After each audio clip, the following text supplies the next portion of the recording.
तो नमस्कार साथियों, जैसा कि आप जानते हैं कि मैं आपको कारोई ज्योतिष नगरी के ज्योतिष यात्रा करवा रहा हूं और मैं आपको आगे से आगे बता रहा हूं यहाँ के ज्योतिषियों के बारे में। इसी कड़ी में आज हम आए हैं हमारे पंडित जी दुर्गा शंकर जी व्यास के पास। पंडित जी प्रणाम। पंडित जी से जब हमने इंटरव्यू के लिए कहा तो पंडित जी ने कहा सबसे पहले कि भाई मैं मीडिया से काफ़ी दूर रहता हूँ, और यहाँ हम देख भी रहे हैं कि जैसा कि हमने हर ऑफिस में देखा कि आप न्यूज़पेपर्स की कटिंगें या फिर राजनेताओं की या जो भी अधिकारी वगैरह जो भी प्रसिद्ध हस्तियां आते हैं उनकी फोटो आप पाएंगे। यहाँ हमें वो कुछ भी नज़र नहीं आई। तो क्या पंडित जी आपके पास भी आते होंगे अधिकारी या राजनेता या बड़ी हस्तियाँ? देखिए श्रीमान जी, सभी प्रकार के लोग आते हैं। नॉर्मल तरीके से भी आते हैं, जनरल भी आते हैं, अधिकारी भी आते हैं, सिविल सर्विस के भी आते हैं और प्रशासनिक अधिकारी लोग भी आते हैं। नेता लोग भी अपना अपना भविष्य जानने के लिए आते हैं।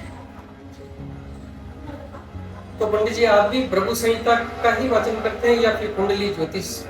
हम कुंडली का अध्ययन भी करते हैं, हस्तरेखा का अध्ययन भी करते हैं और प्रभु संहिता का भी अध्ययन करते हैं, पठन करते हैं।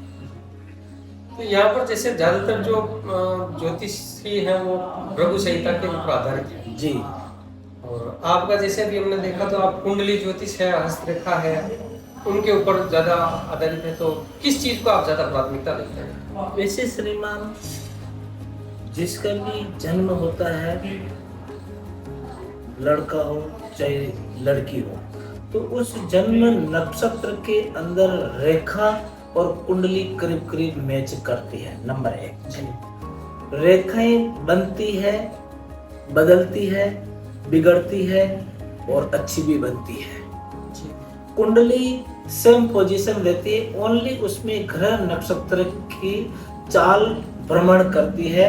भाई कौन से लगन में जन्म हुआ है, कौन सी ग्रह की दशा चल रही है, तो ये जातक व्यापार करेगा या नौकरी लगेगी तो कौन से सन में लगेगी और कौन से विभाग में लगेगी, या फिर इनको सर्विस में इनको तैयारी नहीं करना चाहिए, ये भी क्लियरिटी उसमें दिखाई देती है और उनको बताते हैं।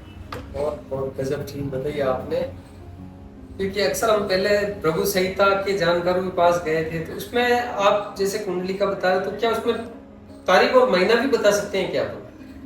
उसमें जन्म प्रभु संहिता में जो भी व्यक्ति आता है, प्रश्न करता आता है या प्रभु संहिता सुनने आता है, तो उसमें उनका भूत, भविष्य और वर्तमान तीनों आते हैं। भाई पूर्व जन्म में क्या थे, कौन सी योनि में थे, कौन से नक्षत्र में आपका जन्म हुआ है, कौन सी तिथि में जन्म हुआ है और कौन सा लग्न की कुंडली है और क्या कर रहे हैं आप और क्या आगे होने वाला है, ये प्रभु संहिता में आता है।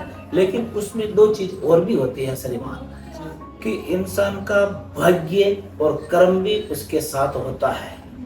किसके साथ? भृगु शास्त्र के साथ। प्रभु जी ने तो भृगु शास्त्र रचाया है, लेकिन उसके प्रभु जी के वाचन में कुंडली का रहस्य भी उसमें छिपा हुआ है। ये आपने बहुत ही अच्छी बात बताई।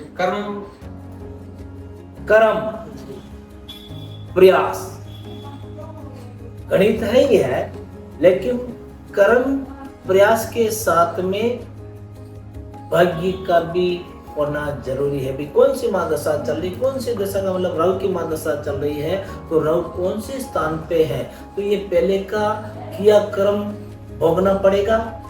अच्छा जिसको बुरा कहा जाता है। अभी कोई भी सारे बोलते हैं कि पंडित जी हमने तो यार किसी का कुछ ऐसा कुछ सोचे नहीं, क्या नहीं है, फिर भी ऐसा क्यों हो रहा है। सही बात, उनको बताना पड़ता भाई पूर्व जन्म के आपके भाग्य में कर्मों का है, इतने समय आपको भोगना ही पड़ेगा। कुछ पूजा पाठ, अर्चना, दान, पुण्य से आपको मन की शांति भी मिलती है। एस्ट्रोलॉजर के पास जाने से मन की शांति भी मिलती है और उपाय करने से और कोई नया रास्ता भी उनको मिलता है। पंडित जी ने आज जो बात कही वो वास्तव में एक वैज्ञानिक अवधारणा है, क्योंकि हम काफी समय से ये बात करते आ रहे हैं, पूछते आ रहे हैं भाई कि क्या कर्म और भाग्य एक दूसरे से जुड़े हैं या फिर इसमें पूरी तरह से विज्ञान है या कुछ आश्वासन भी है। तो पंडित जी ने आज बताया कि भाई देखो ये विज्ञान है, लेकिन इसमें आपका कुछ कर्म भी उसमें निर्धारित होता है कि कर्म भी व्यक्ति को करना पड़ता है। तो पंडित जी, उपायों के द्वारा भाग्य को बदला जा सकता है? बिल्कुल बदला जा सकता है, लेकिन भाग्य तो साथ उसी का देगा जातक का। बिल्कुल सही बात। आप केवल बताने के भाई बता सकते हैं आप। एस्ट्रोलॉजर पंडित मार्गदर्शन बताता है, जैसे गुरु शिष्य को शिक्षा देता है। बिल्कुल बिल्कुल। शास्त्र सत्य उपासना में ही शक्ति है, और शास्त्र से ही सनातन की बढ़ोतरी, सनातन का मतलब धर्म, दान, पुण्य और शक्ति और श्रम और साधना से भाग्य परिवर्तित होता है। पंडित जी, आजकल एक तो विवाह को लेकर बहुत सारी दिक्कतें आती है। बिल्कुल आपका कहना राइट है। ऐसा श्रीमान जी, अभी जो समय चल रहा है, ग्रह नक्षत्र, आप किसी चीज की चेष्टा करो ही मत। ग्रह तो लागू होगा, ग्रह का काम एक राशि के ऊपर भ्रमण करना, चलना, चलेगा। आप जितनी चेष्टा करोगे उतना ग्रह आपके ऊपर हेवी होगा। नंबर 1, ग्रह जैसे कि कुंडली का मिलान नहीं किया है, गुण मिलाते हैं। गुण का मतलब यह होता है कि पहला गुण तो कुंडली का गुण होता है। किसी के 18 गुण मिल रहे हैं, किसी के 20 मिल रहे हैं, किसी के 22 मिल रहे हैं, किसी के 30 मिल रहे हैं, 30 गुण मिल रहे हैं, तो भी किसी के विवाह नहीं हो रहा, किसी के विवाह हो गया तो विच्छेद हो गया। तो गुण का मतलब नम्र स्वभाव, जैसे खाएगा अन्न वैसा होगा मन, जैसा पिएगा पानी वैसी बोलेगा वाणी। तो आजकल क्या खान पीन पे, बहुत रहन सहन में, तो ये भी एक ग्रह को, राहु और केतु को प्रभावित करता है। प्रभावित करेगा तो एक दूसरे के मन में नेगेटिविटी विचार पैदा होंगे। नेगेटिविटी विचार पैदा होते ही भ्रम पैदा हो जाएगा, और भ्रम से तनाव पैदा होता है। ये मेन कारण है। बिल्कुल आपने सही बताया।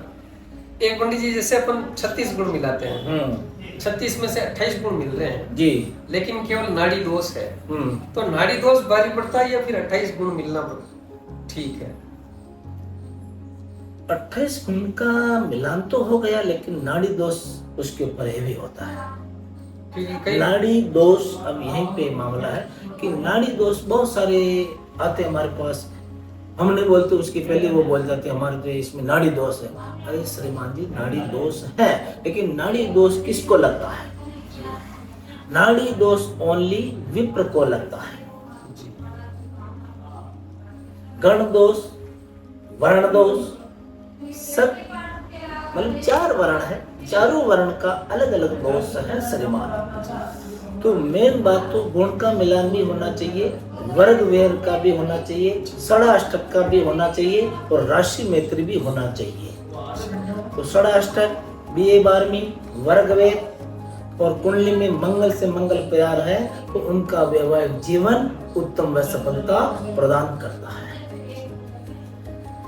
एक पंडित जी, ज्योतिष का, क्योंकि आप काफी अच्छा विवेचन कर रहे हैं, तो ज्योतिष से संबंधित प्रश्न ही है कि जैसे शुभ और अशुभ ग्रह आमने सामने बैठे हैं, और मान लीजिए अपन गुरु शनि को मान ले, गुरु और शनि आमने सामने बैठे हैं, एक दूसरे को 7वीं दृष्टि से देख रहे हैं। तो गुरु कहते हैं कि अमृतमयी दृष्टि डालता है, जहाँ डालता है उस भाव को काफी अच्छा कर देता है। बिल्कुल। और शनि जहाँ दृष्टि डालता है उस भाव को खंडित कर देता है। अब वहाँ दोनों आमने सामने, तो किसका प्रभाव ज्यादा होगा? इसमें आपका कहना बहुत अच्छी बात है। गुरु और शनि दोनों आमने सामने हैं, तो आमने सामने में भी गुरु कौन सी राशि में विराजमान है, नंबर 1, शनि कौन सी राशि में विराजमान है, तो पावरफुल ग्रह कौन हुआ है। गुरु हमेशा अच्छा सोचता है, शनि भी अच्छा सोचता है, ऐसी बात नहीं, सभी के लिए हानिप्रद भी नहीं है। शनि कलयुग का कुबेर है, न्याय का दाता है, गुरु ज्ञान का दाता है। लेकिन इसका प्रभाव शनि का प्रकोप प्रभाव ज्यादा रहता है। एक पंडित जी जैसे वो गुरु राहु की युति को चांडाल योग कहते हैं, राइट है। अब गुरु स्व राशि का है, उसी में अगर चांडाल योग बन रहा है तो गुरु का प्रभाव ज्यादा रहेगा या फिर राहु का? गुरु का प्रभाव तो ज्यादा है ही है, लेकिन गुरु में राहु की महादशा आएगी तब उसमें परेशानी अधिक पैदा करेगा। एक पंडित जी भी वर्तमान में जैसे दुर्घटनाएं खूब हो रही है, अग्निकांड हो रहे हैं, दुर्घटनाएं खूब हो रही है, तो क्या ये ग्रह से संबंधित है? बिल्कुल श्रीमान जी, ग्रह से संबंधित है, क्योंकि सूर्य अपनी परिक्रमा करता रहता है, सूर्य का काम करता है। ये भी सूर्य भी एक ग्रह है, 9 ग्रह होते हैं। वैसे 7 बार 7 ग्रह, 7 ऋषि, 7 समुद्र, 7 द्वीप, तो ये सब अपना अपना काम करते हैं, लेकिन अपना अपना सब समय पे काम नहीं करते। जैसे कि हम पंडित हैं, कर्मकांडी हैं, तो हमारा प्रथम कर्तव्य है कि हम सुबह उठ के भगवान की हमारे लिए और सनातन के लिए, प्रजा के लिए, ईश्वर से शुभ कामनाएं, अनुष्ठान, पाठ पूजा हमारे लिए प्रथम प्रवृत्ति।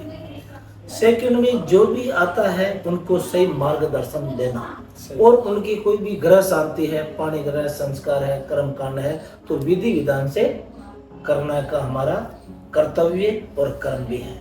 फिर हम भी उनमें क्या सही नहीं करेंगे तो नहीं, तो उनका काम सही होगा, उनका काम तो परमात्मा करेगा, उनका भाग्य करेगा, लेकिन फिर भी हमारा कर्तव्य तो है ना, तो यजमान का काम शांति पूर्वक अच्छा होवे और उनको शुभ आशीर्वाद मिले। और पंडित जी कर्मकांड भी आप करवाते हैं? करवाते हैं, शांति वगैरह, ग्रह शांति वगैरह। अच्छा, एक मांगलिक दोष और गुरु चांड या काल सर्प दोष, इन 2 दोषों की खूब चर्चाएं होती है, तो क्या सभी की कुंडलियों में लगभग, क्योंकि ज्यादातर लोग जितनी कुंडलियां आती हैं उन सब में किसी में मांगलिक निकल जाता है, किसी में काल सर्प निकल जाता है। देखिए, लग्न में चौथे, सप्तम, अष्टम, 12वें भाव में वैसे कुंडली मांगलिक दोष होती है। मंगल दोष ओनली फॉर वैवाहिक जीवन पे प्रभावशील करता है। ऐसा नहीं है मंगल वैवाहिक जीवन नहीं करता, मंगल क्रूर भी होता है, न्यूनतम भी होता है, और नीच का भी होता है, और शुभ का भी होता है। तो मंगल होना कोई बुरी बात नहीं है, मंगल अच्छा भी होता है, लेकिन कुंडली जब मिलाते तो मंगल से मंगल क्रॉस होना चाहिए। नंबर 2, राहु केतु, जो आप काल सर्प बोल रहे हो, राहु साउथ फेस का, राहु किधर? दक्षिण मुखी है। तो राहु का मतलब क्या होता है? दक्षिण भाग, जैसे दक्षिण दिशा बोले जाते हैं, तो दक्षिण दिशा में खान पीन, रहन सहन सब क्या है सिस्टम? राहु का नाम मुख, राह है, राह का मतलब रास्ता को भटकाता है। तो राहु शांति के लिए सबसे सरलतम सर्वोपरि उपाय है कि शिव जी के जल चढ़ाने, दूध तिल मिला के, इससे राहु शांत होता है, सरलतम उपाय। और राहु शांति भी पंडित जी से कर्मकांड, पाठ पूजा, उनकी शांति पूजा, तांबे का है, कोयला है, काली तिल है, उड़द है, उनको प्रभावित करवाते हैं शांति पूजा हवन करा के। और राहु केतु के बीच में ग्रह आ जाना ही काल सर्प, काल का मतलब राहु, सर्प का मतलब केतु होता है। इसी के योग को काल सर्प योग कहा जाता है। बहुत ही अच्छी तरीके से आपने ये सारी चीजें बताई, और आपने एक उपाय भी हमें टिप के रूप में दिया। एक आखिरी प्रश्न आपसे है कि सब जगह कुर्सियां लग रही है, आपके यहाँ बिल्कुल ये अच्छा लगा कि देखो पारंपरिक तरीका, ये भी ज्योतिष से जुड़ा है या फिर आपके यहाँ कुर्सियां कब लगेगी? ये ज्योतिष नहीं है श्रीमान जी, हमारे यहाँ बहुत सारे आते हैं, बोलते हैं ऐसी लगा दे, उनको भाई नहीं ऐसी नहीं चलेगा, अब तो आज लगा के चले जाओ, इसको संभालना हमारा कठिन हो जाएगा। हमारे को तो छोटे यजमान के भी जाना पड़ता है, ऐसे यजमान भी आते हैं जिनकी व्यवस्था कम है तो भी उनका काम करना पड़ता है और करते हैं। भाई यजमान है वो तो आज नहीं देगा कल देगा, ईश्वर है, ईश्वर कभी भी दे सकता है। सही बात है। तो हम नीचे धरती पे बैठने को ज्यादा थोड़ा महत्व देते हैं। नहीं, बहुत अच्छा लगा आपसे मिलकर और हर प्रश्न का आपने बहुत ही संतुष्टि पूर्वक जवाब दिया और व्याख्या करके जिस व्याख्या की तलाश थी वो व्याख्या आपके यहाँ आकर मिली और बहुत बहुत धन्यवाद आपका। जय श्री कृष्ण। इसी के साथ अगर आपको वीडियो पसंद आया तो इसे लाइक करें, चैनल को सब्सक्राइब करें और हम आगे इसी यात्रा को बढ़ाते रहेंगे। धन्यवाद।